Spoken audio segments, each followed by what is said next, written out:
سبيل الدموع سبيل مريح، تنهدى يا صاحي كي تستريح وبث الدعاء.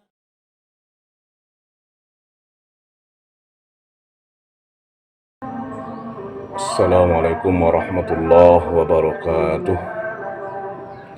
أعوذ بالله من الشيطان الرجيم. بسم الله الرحمن الرحيم. الحمد لله وشكر الله على نعمة الله. أشهد أن لا إله إلا الله وحده لا شريك له، وأشهد أن محمدا عبده ورسوله لا نبي بعده. اللهم صل وسلم على رسول الله سيدنا ومولانا محمد بن عبد الله وعلى آله وصحبه ومواله. Jamaahku, sahabatku yang berbahagia, pada suatu ketika Umar bin Khattab bersilaturahmi ke rumah Nabi kita Muhammad sallallahu alaihi wasallam. Sesampainya di rumah Nabi kita Muhammad sallallahu alaihi wasallam, lalu beliau masuk ke dalam rumah Nabi kita dan duduk dekat Nabi kita Muhammad sallallahu alaihi wasallam, melihat keadaan Nabi kita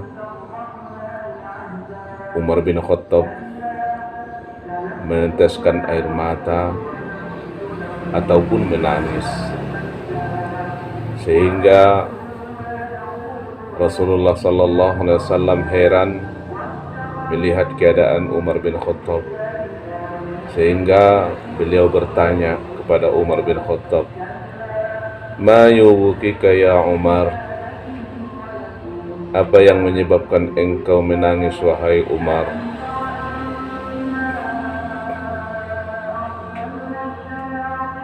Lantas Umar menjawab,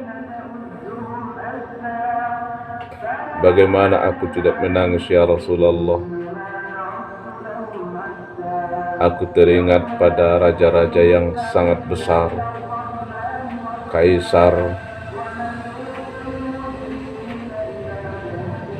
dan segala kemewahan yang ada dalam kehidupan mereka. Sementara engkau ya Rasulullah adalah utusan Allah. Engkau tidur di atas susunan daun korma.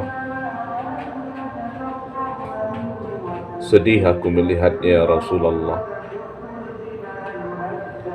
Lantas apa kata Nabi kita Muhammad sallallahu alaihi wasallam? "Wahai Umar, ulaika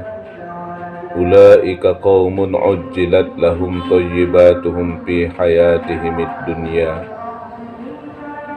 wa nahnu qaumun ukhiratil lana thayyibatuna fil akhirah." Wahai Umar, bermula mereka itu dibayar kontan oleh Allah Subhanahu wa ta'ala kesenangannya di dunia ini. Sementara kami, kata Nabi, adalah kaum, golongan, umat yang ditunda kesenangan itu dan akan diberikan oleh Allah Subhanahu wa ta'ala nanti di akhirat. Jamaahku, sahabatku yang berbahagia, begitu indahnya jawaban daripada Rasulullah sallallahu alaihi wasallam.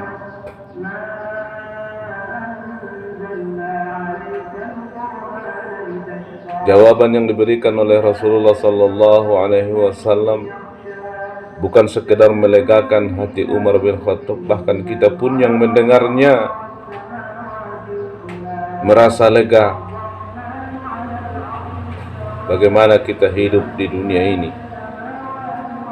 memberikan penyegaran pemikiran kepada kita agar kita berpikir, kalaupun tidak bisa bahagia di dunia, paling tidak bahagia di akhirat.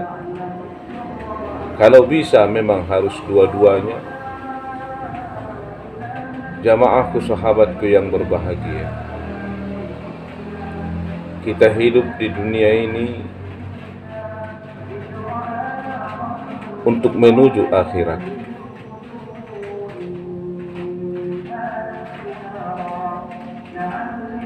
Akhirat yang akan kita tuju adalah suatu kehidupan yang abadi, yang tidak ada akhirnya lagi.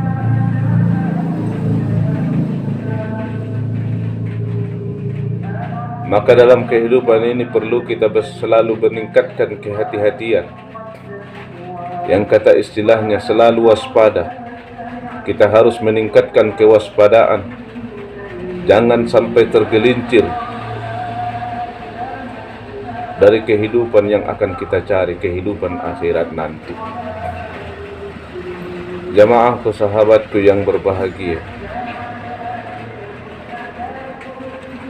karena dalam Al-Quran surat At-Takasur ayat yang terakhir, Allah subhanahu wa ta'ala berfirman, Bismillahirrahmanirrahim, Thumma latus'alunna yawma idhin 'anil na'im. Kemudian pada hari itu akan kami minta semua pertanggungjawaban terhadap nikmat-nikmat yang akan kami berikan kepada manusia itu sendiri.